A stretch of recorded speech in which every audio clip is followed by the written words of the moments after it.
Welcome back. It's Real Estate Exposed here on News Radio 600 Kogo with Dan Beer, Todd Pianin. We mentioned to you that 23 zip codes had hit new peak prices. Oh, no, we haven't talked about that. Well, let's give you a look at what they are. Okay.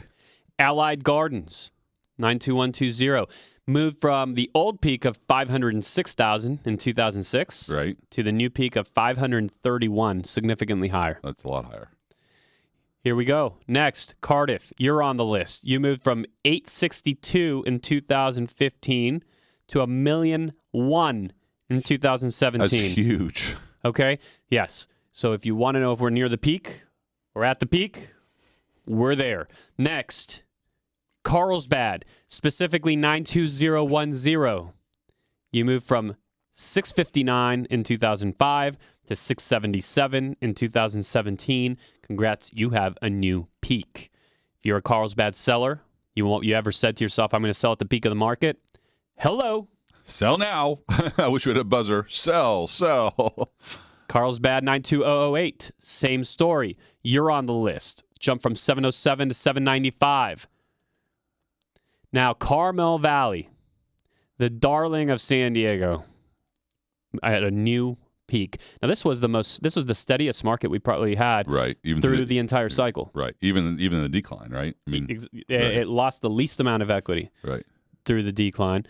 Now, the number of homes that sold in the zip code in 2016 was 1,137 homes, and old peak 911, new one 924. Just give you a few more zip codes just so you see how this crosses the county. Claremont, you're on the list. And if you want to, by the way, get the exact numbers for your zip code, just give us a shout. We'll give that to you, 800-676-2420. But the college area, 92115, you're there. Del Mar, 92014, you're on the list. And actually, you broke the old peak in 2015, and you've broken it again. You're at $1,425,000 average. Wow. El Cajon, you're on the list. Mikey. Encinitas, you're there. Escondido South, that's 92025. You're there. Hillcrest, Mission Hills, welcome to the party. Kensington and Normal Heights, you're there. Mira Mesa, hello. Oceanside, 92054, Oceanside. You're there. Welcome to the party. You've now broken through your 2005 peak. It took you almost 12 years to get past that old peak. So here's the deal. This is fun. If you're selling your home This is fun, though. a year or two from now, Right. by God, please sell it now. Now, if you intend to hold it through the next cycle, you have a 10-year plan. Absolutely hold on to it. Right. Don't call us. Stick with it. Actually, call us if you're just looking to figure out how What much it's equity you worth. have in it and Right. just have a fine. But that'll just be for a conversation. The point is, not everyone has to sell. But the person that does have to sell is you that's selling in a year, in 6 months, in 2 years. It took you, Oceanside, 12 years to get back here, and Give me we three- are definitely closer to the next. Give me three more on the list, Dan. Give me three. Penasquitos, 92129. There's only a few left, actually, so I'll give them to you. Point Loma, you've broken through, 92106. Rancho Bernardo, 9212. Well, this is actually, it's not really Rancho. It's called Rancho Bernardo officially, but it's Rancho Bernardo West, really known as the 4S Ranch, Del Sur, Santa Luz area. You've broken through your old peak of 790. You're now back up at 800,000. Scripps Ranch, you're on the list. Solana Beach, welcome. University City, you're there, along with even Warner Springs out in the desert. So what does that mean to you, Todd, as you're just hearing that? Says to me that, I mean, look at Oceanside that just broke the peak. When you start breaking peaks, that's indication to me that we are going to hit the next cycle, downward cycle. And if I lived in those neighborhoods, I would agree with you, Dan. I think I would probably call you guys up and I'd probably have you come out and price my house because might as well, make hay while the sun shines, in my opinion. But, and for the sake of just real understanding that all we're doing is offering value, we don't mean everybody should do that. If Right. you're living in the home through the cycle, or even 5 years, 6 years, you know what? Deal with it then. Right. But if you're selling, say, in the winter just because you find next winter, say November, just because there's something more convenient about it, or you're selling next year, you're the one that really has to at least have a full equity evaluation done for your home, because this is a unique window. You're there. You've waited, some of you, 10, 11, 12 years to get the money back that was ripped away from you by the last recession. It's back in your pocket now. Only, however, if you write the check. And the way you write the check is to cash out if it's right. If you're selling in the next 24 months, you need to be thinking about today. If you have a further time horizon, then by all means, stick with it. It's Southern California. 10 years from now, you're going to be great. We'll be at another peak, and life will be good. Right. Clear. That's the way we see that. You're listening to Real Estate Exposed with Dan Beer, Todd Pianin, and the home selling workshops just came through. They were awesome. They were so awesome. What were some of your biggest takeaways, Todd? My biggest takeaways? Yeah. Well, I mean, I think that, bringing the whole market to your house and not having to leave my house at like given times. Like, one of the things when I kept talking to people afterwards, when you started talking about your trademarked 5-day blitz program, and we can hear more about it at the next home selling seminar, but the fact that your system really makes it really convenient for the homeowner, so they don't have to like constantly run out of the house and get a telephone call saying, "Oh, we've got somebody coming at 2:00 today. Can you make sure the house is clean and lock the dog up and, run out right now?" I mean, to me, that was a huge takeaway. And a lot of people said, they go, "How come more people aren't doing things the way you do it?" That was, that was like an aha moment. The other obviously was my favorite part of the home selling seminar is hearing about, your first kiss.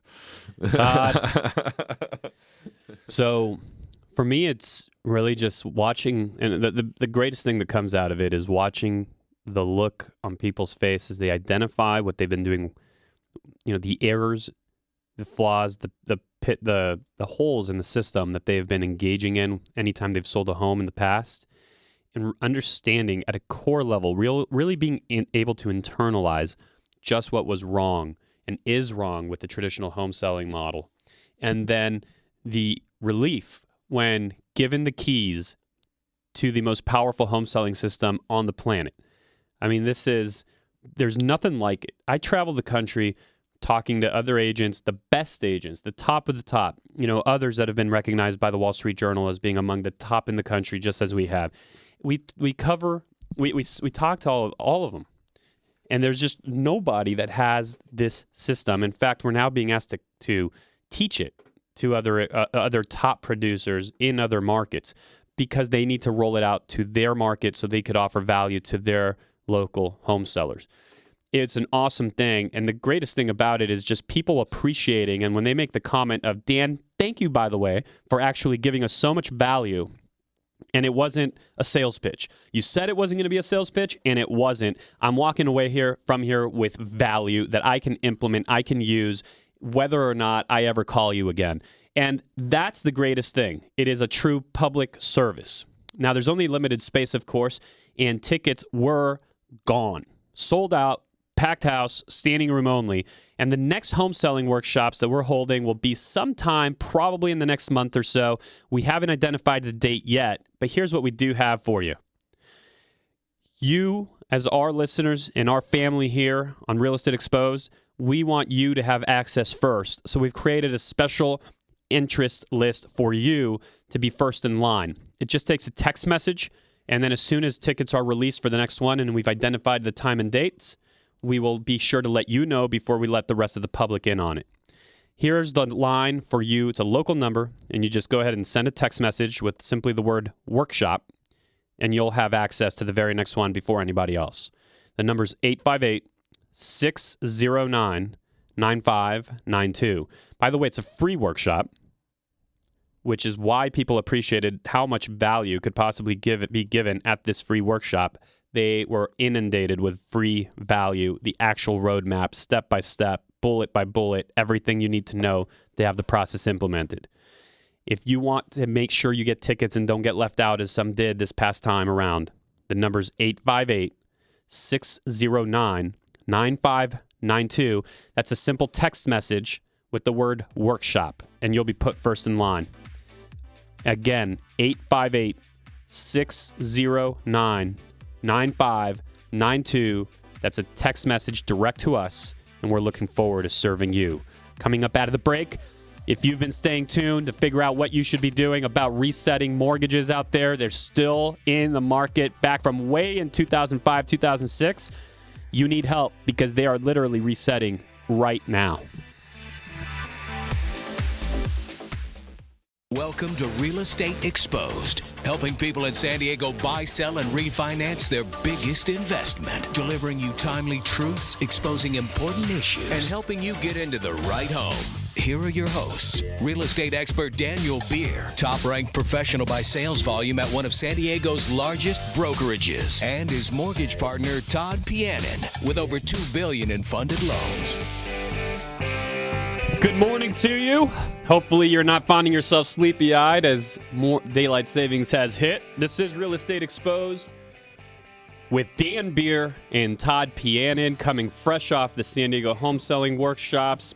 Packed rooms, sold out, and it was so good seeing so many of you in the room. It was awesome. I'm a little tired because daylight savings time, so hope you guys are bright-eyed and bushy-tailed, but I have to tell you, it was awesome seeing all of you guys that came, that listen to the show and hear us every week, and letting us sort of take an hour and a half of your life, which we appreciate and we really, really enjoyed, and I thought it was awesome, and I can't wait for the next one next month.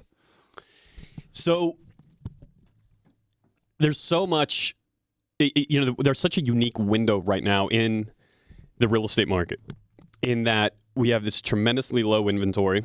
We're 11 years removed from the beginning of the last downturn. Right. We are very much at the peak or very, very close to it. See that you never really know exactly where the ultimate peak is until you're actually already on the other side of it and you're going down. Right. So you, in a sense, don't really want to know that the peak has officially arrived, because if you know it's officially arrived, it means that you're already on the downturn and can see that yesterday used to be higher. Here's what we do know. We do know that 23 zip codes have hit new peak prices in the county.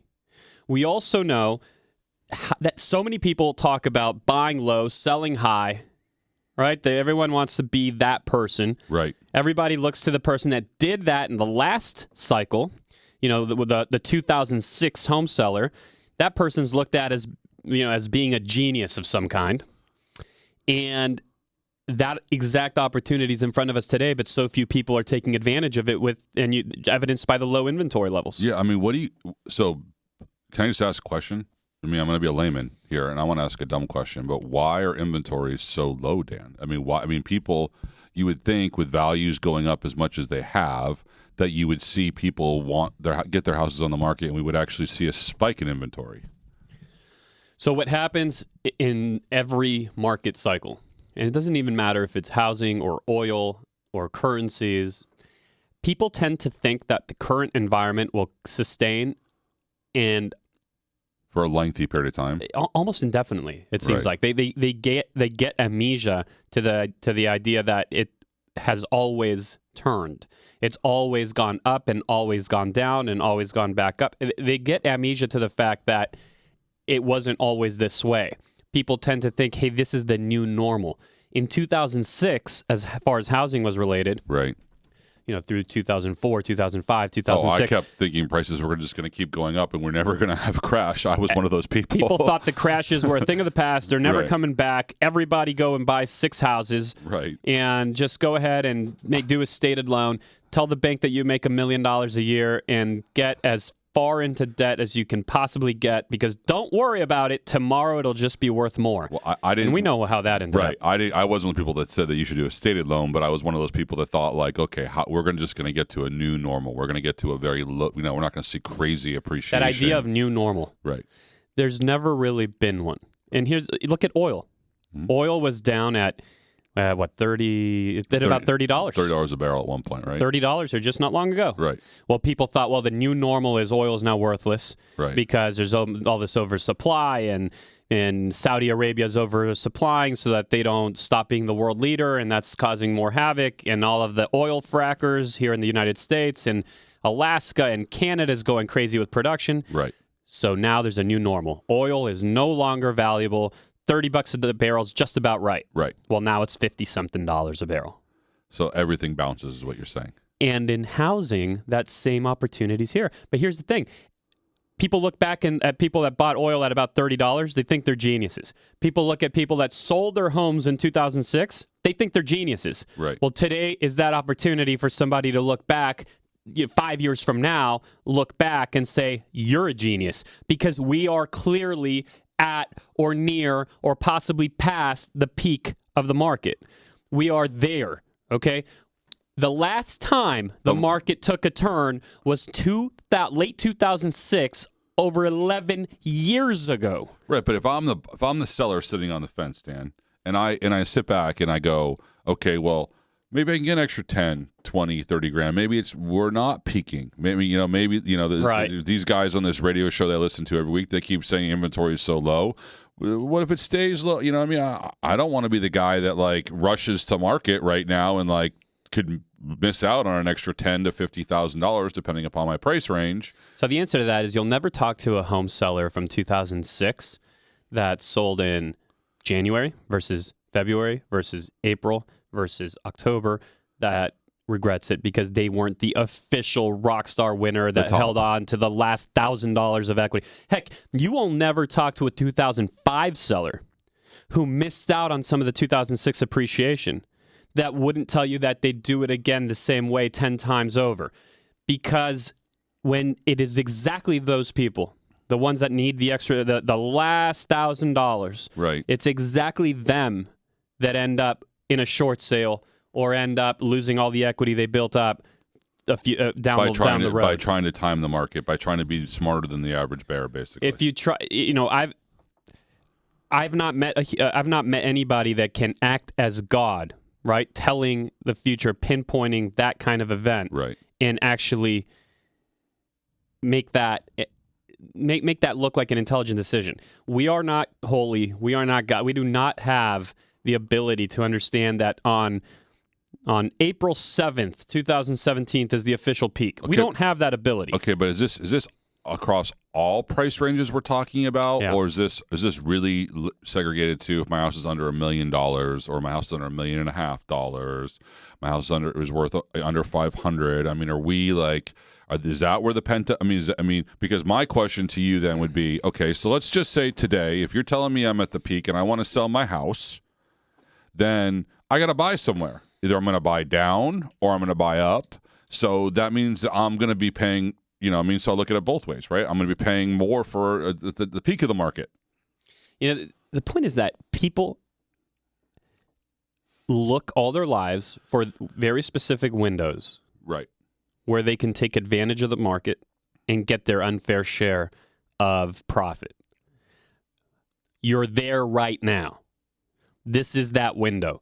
I don't know if the window stays open for a week, a month, or a year, but you're in the window.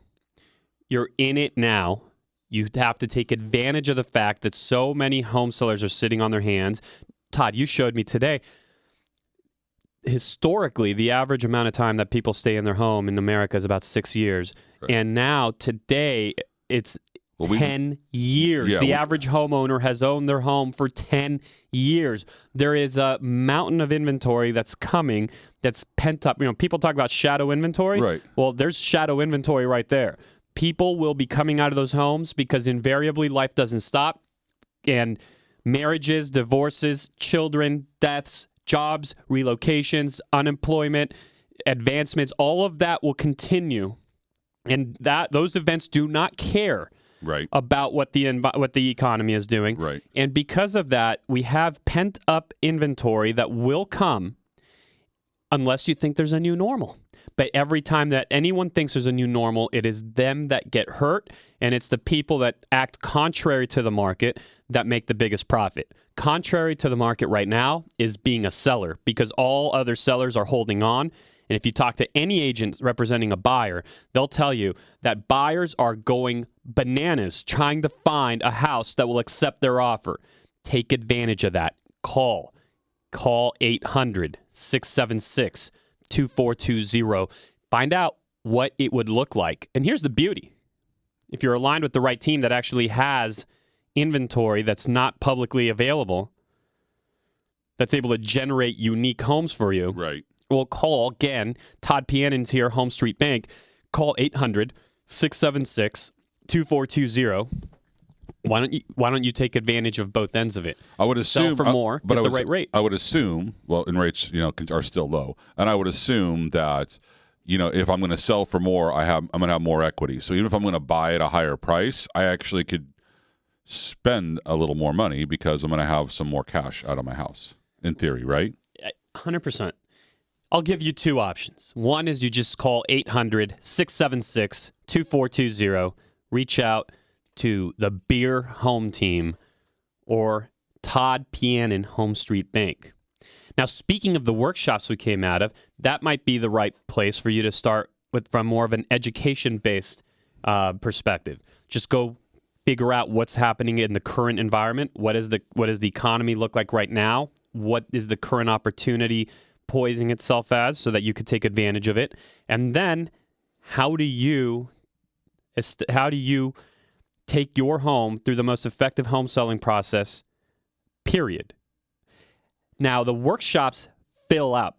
Anybody, if you were there, packed room, We had no seats. space. We had no seats standing left. room only. Yeah, we had no seats left. The 12:15 one in particular was sold out. Here's what we're going to do going into the break. I'm going to give you a number. It's a direct number to us. We don't know when the next workshops are, but if you want first access to tickets to the next round because you couldn't make this past one, here's a number. You just simply text the word workshop. Just text the word workshop at 858-609-9592. Again, text the word workshop so that you're first in line for the tickets, because this last round was completely sold out, standing room only, and we'll make sure you're the first to know. 858-609-9592. Let's talk about interest rates after the break, Dan. What do you say? They're making moves. They are making moves. Coming up next, we're with you.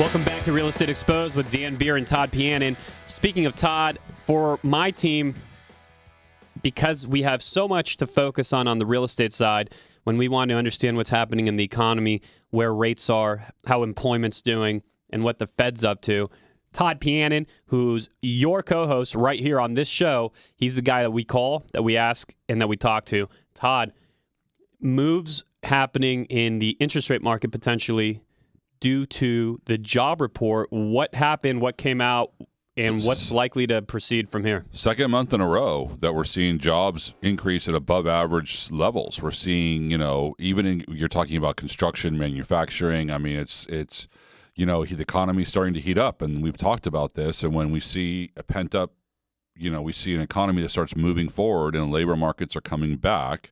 That's a surefire sign, that we're going to see interest rates increase. I think that you're going to see, I'm predicting 3 increases this year. I'm predicting that March 15th, Janet Yellen's going to increase the interest rates again. The question, what type of interest rates she's going to increase, and we'll tell you next week on the show, because March 15th is Wednesday, and we'll be back next Sunday, so we'll be able to tell you what she did and how she did it and why. But, any increase in interest rates is going to cause the 30-year fix. It's going to cause the bond market to go up more. I still think we're due for a correction in the stock market. I still think we're due for a correction in the bond market. But, I think that we're seeing a heat-up economy. We're seeing we're seeing people go back to work, Dan. We're seeing people, going back to work in construction, in manufacturing, industries that we haven't seen people go back to work from for a very, very long time. It is very exciting to see it, and it's going to be interesting how long it can be sustained for, right? Because since the election, yes, jobs have been great. The economy is really feeling like it's in a good place. Right. How much of that do you feel is due, or how much credit can be given to the new administration? Or is it just too early to tell? And really, can they make an effect that quickly, or is this just still trailing effect from Obama's administration? Okay, I don't think the presidential that position has anything. I mean, yes, they can spend money and they can create jobs by spending money. I don't think it has anything to do with Obama or Trump. I do think that Trump has made some moves to, bring manufacturing back, but he hasn't, done any huge infrastructure changes yet, which will create more jobs. He's talked about more defense spending, which will create more jobs. He's very pro-U.S., but I don't think that office has control over what's going on in the general economy and these jobs coming back. I mean, I think that to give one person that kind of power, or to say what Obama did 6 months ago is what's causing is happening today, or what Trump did 30 days ago is what's causing what's happening today. No, I just think Americans there's jobs. They're going back to work. It's interesting, though, when we're looking at those employment numbers, the chief U.S. economist at J.P. Morgan Chase said that the mild weather that we're experiencing this winter. Right. Now, I'm not talking about San Diego, but across the country, right. There's I was talking recently to somebody that's from North Dakota, and they were in shorts for portions of February. Right. I mean, it's wild. You're saying is the jobs report could also have to do with the weather, because. Well, actually, look, this isn't me. I'm just reporting what the chief U.S. economist at J.P. Morgan Chase. Yes, because of the mild weather, there are jobs that are needed in that climate, right. And different attractions and tourist spots, and just different things are going on when people can actually come outside, right. In very cold weather climates across the country. He said probably around 25 to 50,000 jobs in February were added and credited, in his view, to the mild weather. And he said that if you were to X that out, you're probably running similar to the trends that we've been running at before the election. Now, that's not to take anything away from the Trump administration as far as job creation is concerned, because if nothing else, as a small business person and speaking to a lot of small business people and just being in the business community, there is a sense of optimism as far as it being easier to do business and less cumbersome to actually employ people and try to grow your business. It does, there is a very good feeling around that. Right. But it is probably a little early in order to give it full credit. I can't give Trump any credit right now on it. I mean, you know where I stand on Trump, so I'm not taking anything away from him, but I don't think that the president, that office has that much power unless they do a major spending bill, in my personal opinion. So, I mean, I would agree with the head of J.P. Morgan Chase on the climate and the weather, and I think that's also part of the reason why we have such lack of inventory, because people are actually probably going out and seeing homes that they weren't going out. They don't want to trudge through the bad weather to do. But where the Trump's administration does get credit is there's certainly higher confidence as far as the local economic environment and especially the job market's concerned. Yes. Confidence gets people to go out in that good weather, and then it keeps people from clamming up, essentially. So that looks good. So Todd, how does this all translate to rates, and why are we talking employment when we started talking rates? Well, because employment is an indicator of what's happening in the economy. If the economy is heating up, then it creates what we call inflation, and that means things cost more money. So to combat inflation, what we do is we raise interest rates. So that is one of the tools that the Treasury has in their tool belt, that they can slow the economy down so they can create deflation or slow down inflation, so we don't see an iPhone that you buy today for $1,000 is now going to cost tomorrow $2,000 because we had 100% inflation. So that's one of the things that they do, which is not good for the consumer, right? Because you think about it, that means their credit card rates have gone up, that means their mortgage rates have gone up, their auto rates have gone up. But it slows the economy down. It'll be interesting to continue watching how this all plays out. When exactly is the announcement? March 15th. March 15th. We'll be watching the Fed very closely. Yes, and we'll have a good report next Sunday.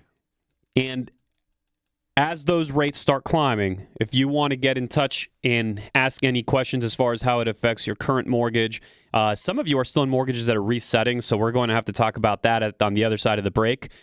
Then you'll want to get in touch with us here. Number is 800-676-2420. 800-676-2420.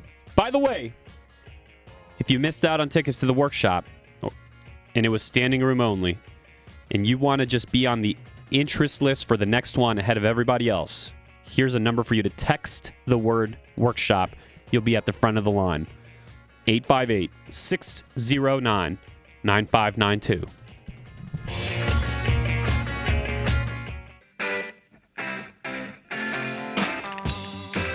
Hello, welcome back. Segment number 4, our final one. We're with you for another few minutes here on Real Estate Exposed.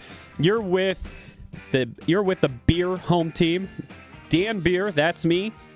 The number 1 Keller Williams team in the entire Southern California region, as recently awarded by the brokerage itself. And Todd Pianin. Me, Todd Pianin from Home Street Bank, not number 1 at Keller Williams, but I do pretty good at Home Street Bank. You're the man at Home Street Bank. You kidding me? This man has over $2 billion in funded loans. He's done loans for Kourtney and Khloe Kardashian, the head of E! Entertainment Television, Will Smith, Marshall Falk. This is the guy. And we're talking about first-time home buyers and our veterans. Of course. And I'm just throwing them the fancy stuff. I know. That's what I love about you, Todd. Actually, when we're talking in private, that's the first thing you say. You talk about the veterans. You talk about the people that are buying homes day in, day out, working-class people. But it is still interesting little fun tidbits when you do Will Smith's loans. So I'm sorry, I'm going to throw that out there. No problem. You got it. Here's the thing, and the main reason that I knew that when I was looking for what lender can I trust, the number 1 reason that I chose you, Todd Pianin at Home Street, was because when it was 2004, 5, 6, and everybody was getting 1% negative amortization, interest only, more adjustable mortgages, where essentially you got in on a teaser rate that looked affordable, stated loans, no documentation, and basically everybody was getting themselves underwater. You let your business take a hit in those days. Yes. You didn't do a single loan of that type. You didn't do any subprime mortgage. Correct. And you were absolutely vindicated because we all know the fallout that then happened. However, well, first off, congratulations and thank you just as a citizen of just as a citizen of the country, period. Thank you. Thank you for not having done that. Now, so many others did. People were making their living, more. If you saw the movie The Big Short, there were literally 27-year-old kids running around making $1 million, driving around in Bentleys and Rolls Royces, Ferraris, Maseratis, and they were just putting people in bad loans. Correct. Well, those bad loans are still in the market, and people's payments are resetting and going much higher right now. What should people be looking for or doing that are in that circumstance?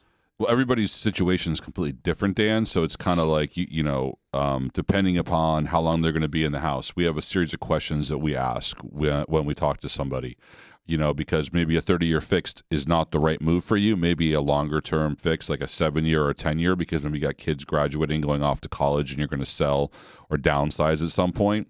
So I can't give you like the back of the napkin, easy, quick answer, because what Jen and I do when we talk to the clients is we really consult with them, and we really want to tell them the positives and negatives of each one of the programs that are available to them, and then they decide. We'll let them sort of dictate the way of what's the best way to go.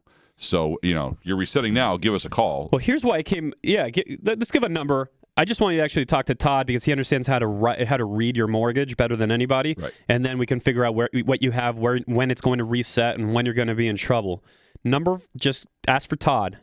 The number's 800-676-2420. Here's what made me think of it. We were called out to see a home. Mm-hmm. Somebody was in a contract or in a listing with somebody else. The house didn't sell. Right. Even now in the greatest seller's market, it didn't sell. And hundreds of homes go expired every single month.